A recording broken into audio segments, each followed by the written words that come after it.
welcome to Buy or Sell. I'm Jack O'Brien sitting down with Sam Anthony and Delenn Poe. Guys, thanks for coming out. Happy to be here. I appreciate it. So today we're going to be buying and selling on some RMU lacrosse. We're going to be talking about the men's team first and get to the women's team a little later. So right off the bat, Matt Schmidt finished second on the team in points last year with 51, only to Jimmy Perkins, who had 61.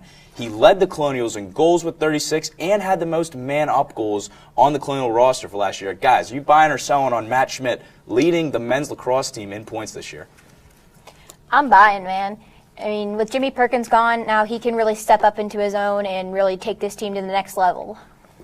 You know, I got to sell. I'm sorry. Matt Schmidt, great player on this team, and they lost 9 seniors, so you're going to see a lot more scoring from Schmidt come next year. But Jimmy Perkins is the guy. 101 goals in high school in his senior year when he led his high school team 18-0. The guy's been a scorer his whole career, and I don't see any reason that he's going to stop. No, not much change there. Let's move on to goaltending. Alex Hager had a save percentage of .603 last season with a 12-4 record, and he made 181 saves with a goals against average of 7.5. Buy or sell on Alex Hager leading the NCAA in save percentage? You know what? It's a big claim to lead the NCAA in save percentage, and Hager's great. He's a Torton Award nominee, which is the Heisman Trophy of men's lacrosse. But I got to sell.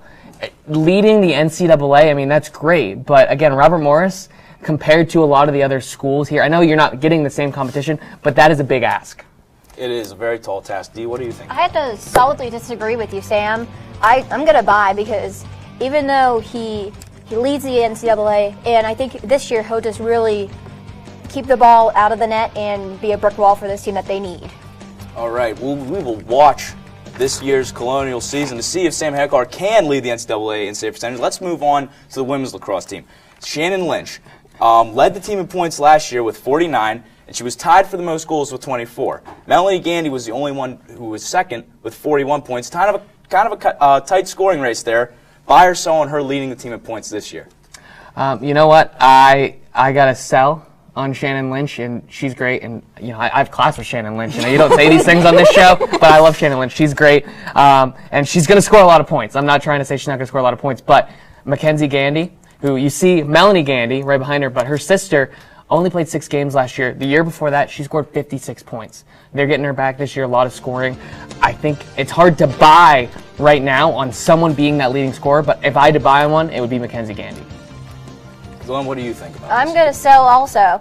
I think she just needs more time on the field to really get more scoring opportunities, and this is only her second season. She came her sophomore year from Albany and not getting a lot of playing time last year, so really she needs to get onto the field to really take this team to a different direction. Mm-hmm. A lot of scoring on this team, not an easy question to answer. Goaltending for the women's team, Caitlin Miller. Is she top 25 in save percentage in NCAA? Last year, a goals against average of 9.5, almost 9.5, made 136 saves, save percentage of 46.4, and a 9-9 record. And she finished 32nd in save percentage in the NCAA last year. What about this year? All right, well, Jack, I'm going to be honest with you. Over the winter break, I went to the casino for the first time. I'm not a good gambler.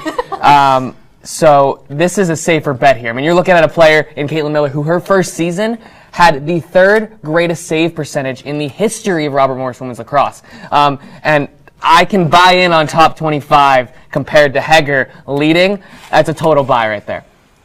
Delenn, what do you think? I agree with Sam. She really takes charge of the field and really keeps the defense on edge and really keeps control of this team and making sure they get the lead and keep the lead. All right, last one here, guys. Will men's make it back to the tournament? You end with the big one, Jack O'Brien, and I got it, and I got to sell. And what a year it was, and they almost went and beat Maryland, and that just shows you how freaking good that team was last year. But you're losing 9 seniors, and you're losing guys like the Yepson twins, guys who are great scorers. 9 seniors, again, Zach Bryant, guys who are big scorers. You got to fill those voids, and it's great. Alex Hager, you're right. He's going to be a brick wall, but to make the tournament against teams like Bryant, like St. Joe's, that are good every single year, it's a sell. All right, so we will, again, watch for the Colonials to make the tournament. Again, guys, I want to thank you for coming on for my first time on the show. hopefully you'll see more of me along with more Colonial Sports Center. We'll be right back.